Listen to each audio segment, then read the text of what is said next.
Update. Am I the a-hole for wanting nothing to do with my kids and ex-wife after 2 years of false allegations? Original post, posted June 29, 2025. Last year, my kids, 9 female and 7 male, ran away late at night/early in the morning. When found by some city officials, they claimed I kicked them out of the house. I woke up that morning to the cops and CPS knocking on the door. I told my side of the story from what I knew, and they had my now ex-wife tell her side while keeping us separated. The cops claimed our stories didn't match and ended up arresting me. I bailed myself out that same day and went to live with my parents for a while. I was dealing with court, scared that I was going back to jail or prison and that I'd lose my job, which I had only been at for a year. A little over a month went by and I got a phone call to have a meeting with a CPS woman in charge of our case. My daughter ended up making more allegations against me that did not make any sense to the CPS people, and when they asked her questions, she was unable to give them answers. My son ended up breaking first and admitting the whole thing was made up, and that my daughter was the one who orchestrated everything. This reveal led to the charges being dropped and my daughter getting counseling and psychiatric help. For a while, I thought things were good. We were on our way to fixing things. I kept trying to get all of us into therapy, both individually and as a family. I was already in therapy due to this whole situation anyway. My ex kept dragging her feet and it never went anywhere. After some other situations, like being displaced due to a natural disaster and me trying to get things packed up in our old apartment, I got told by my ex that she wanted a divorce. So now I was having to rush and try to find a place to live, which I did luckily. I actually move in tomorrow. On the 14th of June, I got served an emergency protection order by the county sheriff's office. I was told it's because I allegedly hit my son and gave him a concussion while in the grocery store, where there are cameras. He had been taken to the emergency room by my ex on the 14th, but this event allegedly happened on the 10th. I had told my ex that due to me having to get this house to rent, along with utilities in my name, adding up to over $2,000, I wasn't going to be able to pay certain bills this month, but that I'd get them caught up as soon as I could to get everything paid off and even. I signed for the deposit on the 11th, and the kids had been with her while I did this paperwork, and there was no issue. That same morning, I had taken my kids to the park so they could play, and I recorded videos of them being silly and having fun. I was talking to my therapist this week and told her what was going on and how I felt about being around my ex or the children. It's 2 years in a row of false allegations. I want nothing to do with any of them now. I'll pay child support gladly. I had an agreement with my ex before this all happened of paying $1,000 a month, $500 per paycheck for child support. After all of this, am I the a-hole for not wanting to be around the children and my ex after everything gets settled and found out to be lies again? Edit. I posted this before I clocked in at work, so let me give some more details. My ex-wife and I were still together when the kids ran away last year. My side of the story during that was that I came home from work, talked with the kids and wife, gave the kids their melatonin gummies before sending them to bed, after which I took a shower before making myself something for dinner and cleaning up afterward. By this point, my ex was already asleep, and so were the kids. When CPS and the mental health professionals were talking to my daughter after everything got cleared, she was saying the voices she was hearing were telling her to do things. The mental health professionals said this sounded too rehearsed to them. It later got revealed that she had been watching videos on YouTube about kids pranking their parents, and she wanted to try it out herself. She had access to YouTube due to tablets that my mother-in-law had given the kids for Christmas back in 2023, which I disagreed with but was ignored. At the time, and to this day, I do not believe my ex had a hand in the running away situation. On to this year, my son went to the ER on the 14th because he had, and I quote from the paperwork I was given, dizziness, lightheaded feeling, and a nosebleed. I am not sure how he received a concussion. Nothing is finished with this situation yet, and nothing has been decided in terms of child support. We go back to court next month to revisit this after the investigation has finished. On the day I received the EPO, I talked to a state trooper and told him the kids' history, showed the videos of my kids playing, and showed receipts on my banking app from when we were at Walmart and at what time we were there. As of right now, I haven't heard anything else. I have already been interviewed by CPS and informed them of the same things I told the state trooper, because it is a different person on this case, as my ex and kids live in a different county at the moment. This time, I firmly believe that my ex is behind this, due to my telling her some of the bills would have to wait because I'm having to pay approximately $2,500 to move, put down deposits, and pay first and last month's rent. I haven't seen my kids since I dropped them off with my grandparents on the afternoon of the 11th. I have not made a decision about staying away from my kids, but I do plan on talking to a lawyer in the next couple of days, and I'm looking into security for my house and a discreet body camera to wear, like many other users have suggested. I'll try to answer any other questions that I can, but I move tomorrow and I have some last-minute things to pack up and put in my car and move downstairs. Thank you for all of your insights, words, thoughts, and prayers. It means a whole lot to me, more than I can put into words. Now for the top comments before reading the updates. Not the a-hole. I am one of the loudest fight for your kids advocates ever. It takes disasters for me to think a parent should distance themselves. You, sir, have a disaster here. My big suspicion? How sure are you that your ex-wife isn't the one orchestrating all of this? It seems extremely unlikely that without her orchestrating this, both your kids would make up such nonsense one after another.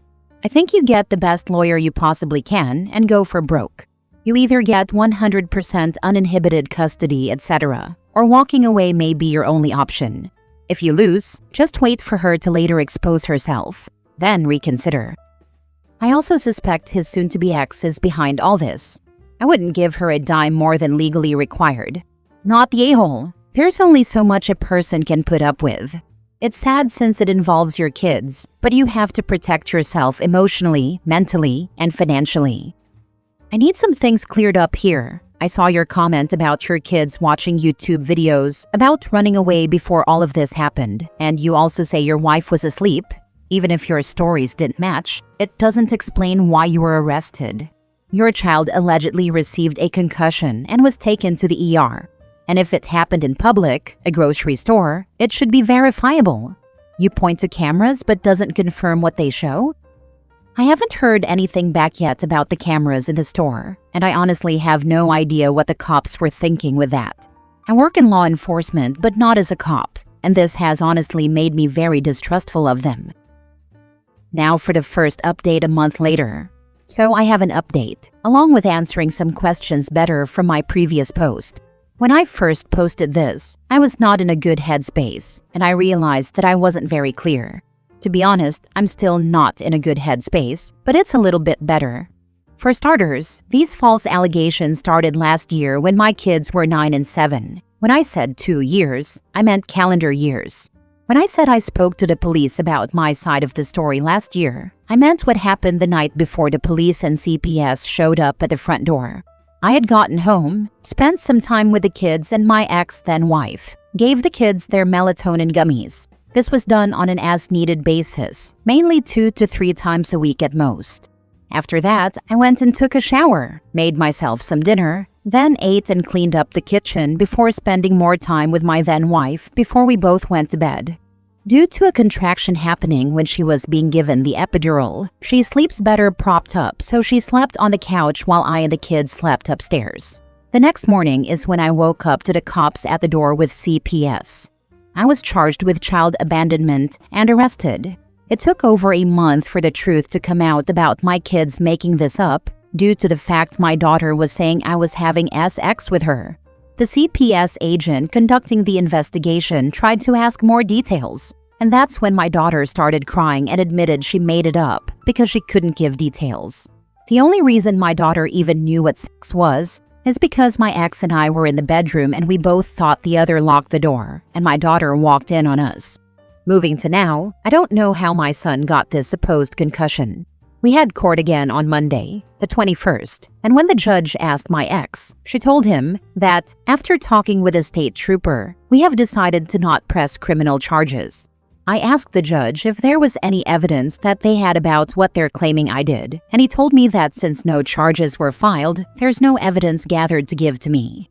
I want to thank everyone for their answers on my last post. Thinking about those feelings was making me sick to my stomach, and I just needed some perspectives from people who weren't emotionally involved. I thought about this since last month, and I made the decision to tell the judge I want the divorce process and this EPO to be over and done with, and that I just want to be left alone. I'm still questioning if this was the right decision or not. I'm just not sure what else I could do. I work 12-hour days, 5 to 6 days a week. I have no way to take care of the kids, so I can't take them in. Even then, am I supposed to get to the point where the court system says supervised visits aren't needed anymore and just start wearing a body camera around the kids and just be scared all the time? Looking over my shoulder constantly just to make sure that I'm not going to end up in jail again? We have a hearing set up for December to hopefully get everything finalized and finished. I keep thinking about the kids going trick-or-treating in 3 months, going back to school next month, how we won't be decorating Christmas trees together or making cookies for Santa, and I start crying all over again.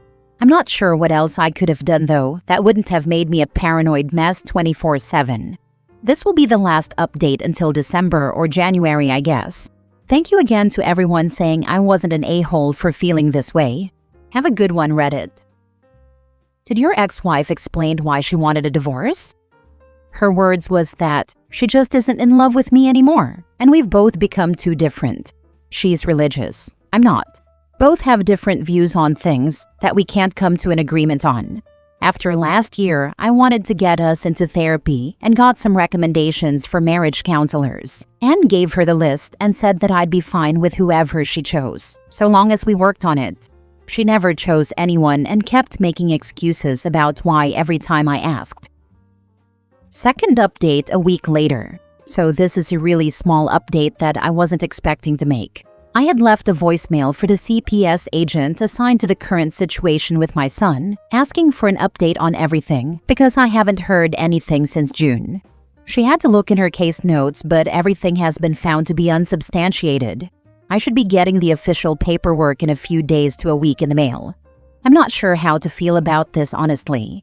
I'm relieved that the truth has come out about these allegations, angry that this has happened to me twice now, happy that this is one step closer to being finished.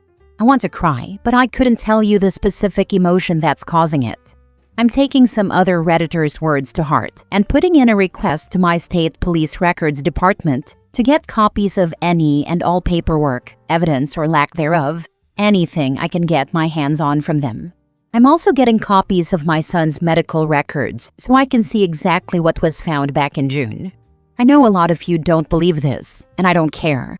I have nothing to gain from lying about this.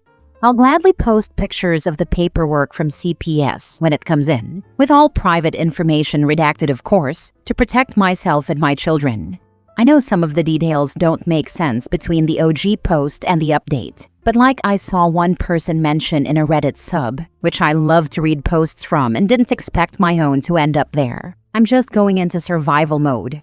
I only just got a full-sized fridge 2 days ago. I only have an air mattress for a bed. I'm just tired. I want this over with. I want things to go back to January, when all I had to worry about was the fact I was recovering from a car wreck and couldn't even help take down the Christmas trees and get a new car. I think it's good you're getting those medical records because if he really did have a concussion, it's possible that your ex tried to pin it on you to hide who really did it. And that's something that CPS should actually be looking at. Also, are we exploring the option that someone else may have assaulted the daughter? I think it's actually kind of common for abused children to accuse someone other than the actual abuser. It feels like OP should be pushing for someone to look into the kid's situation, even just getting them a therapist or someone to talk to who is a mandated reporter and can keep an eye out. Now for the last update a month later. So I didn't think I would be back with any sort of update until December, but here I am. For the ones who DM'd me, I also want to say thank you for reaching out. I may not have answered, but I really appreciated reading the messages. After my last update, I tried looking for something to do on my days off work. My first thought was the animal shelter nearby because it's not even a 5-minute drive from my house. Turns out it's closed on my days off. I looked around for neighboring counties, and those were even less helpful. A lot of them required I attend some sort of orientation, but there's no set day of the week for the orientations. I know it would be good for my mental health in the long run, but in the short term, taking a day off from work to attend the orientation, potentially making my paycheck smaller, isn't helpful. So I decided to try dating. I wasn't going into this looking for anything serious. I just wanted to try some casual dates to get out of the house and meet people. That's not what happened. I made a profile on a dating app and kind of just left it alone. One of the pictures I had put on there was of my cat. He's an orange cat presenting as a tuxedo cat. No brain cell whatsoever. I got a message, and this woman was talking about how cute my cat was and how he matched one of hers. We talked about our cats for a while, then things got flirty, and I asked her out on a date. I feel like it went well since she stuck around anyway. We found out that there are so many similarities between what we like and our senses of humor that my friends think I found a female version of myself, which I think is funny because when she meets them, that means they're screwed. After almost a month of us talking and going on the occasional date, I told her I had some things to tell her and then something to ask her. I was upfront with everything that happened last year and this year, showing her the paperwork that I had to show that I was innocent in all of this. After telling her all of this, I asked if she still wanted to stick around, or if she wanted to walk away and not get dragged into any drama that she could get put through just because of us having a relationship. She hugged me, cried for me, which got me to start crying, and told me that she was sorry I had to go through something like that. Once the two of us stopped trying to flood my house from crying, more myself than her, I asked her if she wanted to make things official between us, and she said yes. I was honestly so scared to tell her about what happened with my kids and ex. I was dead certain that once I told any prospective girlfriend this, they would walk away so that their own lives wouldn't get ruined. But she stayed, and I'm so incredibly grateful for that. We agreed to take it slow so that we don't rush into anything too quickly. I can't remember which of my posts it was on, and to be honest, there are too many comments on them all to be able to find them. But a Redditor said that, essentially, they hope I find someone and can actually be happy after all of this drama with my ex-wife and kids. I want to thank them for saying that, because between them speaking it into existence and my cat being, well, him, it seems to have worked. I'm not back up to 100% though. I'm still scared that something else will happen that will somehow mess my life up even more. I'm scared of the cops showing up at my house with new allegations, even though I haven't done anything. I'm scared of running into my ex or the kids in public just by going grocery shopping and somehow getting arrested over it. Every time I drive home and a sheriff, state police, or city police vehicle comes towards me or drives by the house, I can feel my anxiety spike. I have cameras up that record my front door, back door, and where I park my car outside my house, and cameras inside that cover my front door and my back door. I have other means of showing my location on my phone and where I've traveled, if I've traveled at all that day. I keep any receipts from shopping, or even grabbing something to eat while in town, just so I have timestamps of where I've been and when I was there. It's a mess, but I'm doing what I can. I'm looking forward to learning more about my girlfriend that my dingus of a cat helped me meet. I'm looking forward to being able to not live in fear of police. I'm looking forward to being able to live and not just not die right now. Again, I want to thank everyone for their thoughts, advice, comments, everything. I'm still gathering paperwork and what evidence I can about all of this, and sadly I still don't have answers about why this has been happening. I don't know how my son got this supposed concussion. I don't know if my ex is coaching them. I don't know if someone is in their lives because of my ex that is causing all of this. I don't know if I'll get those answers. But right now I'm going to keep searching and fighting for myself until I either can't find anything else or I get answers. I would demand a psych evaluation of the kids as part of the divorce. I'm afraid they are being coached by their mom, and if that is the case, it is abuse and you have to protect your kids. Have a professional do a full evaluation because they could be as much victims as you are. I'm leaning towards that. I'm just wanting to get to tax time so I can get my return and hire a lawyer. Last story. Am I the a-hole for snapping at my girlfriend's friend who wanted to take care of her for the night? I am 21 male, and my girlfriend is 27 female. We have been together for 3 years. She says she is a private person and does not want to publicize our relationship much, which I agreed to. But her friends, even the ones who know we are together, hit on her as if she were single, and it seems to me she enjoys the attention. Her guy friends act as if I am invisible.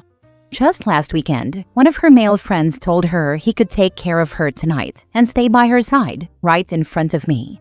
And Sarah found nothing wrong with it. In fact, she was angry at me for snapping at her friend because apparently I was making a huge fuss over her so-called friend's concern for her and could not act mature even when she was sick. She had a headache and mild fever, not some life-threatening illness that required someone to nurse her the entire night in her room. I could have taken care of her just as well, yet she acted like I overreacted. I am not sure if I was wrong in refusing her friend's offer to stay one-on-one with her for the whole night, but she definitely believed I was overreacting since I am young. After this incident, I told Sarah that either she acknowledges me properly without any air of ambiguity, or I will leave. She told me I was being immature for expecting her to yell about our relationship from the rooftops, and said I was breaching her privacy. So am I the a-hole? Not the a-hole. The baseline minimum in a relationship should be your girlfriend acknowledging you exist. You're not immature for wanting that. Yeah, and I was not wrong in not allowing her friend to stay with her one-on-one, right? Please say it was nothing wrong and I was not inconsiderate and insensitive in doing so, because she made me feel like crap for it, and I need external validation. She's playing with you like you are a toy.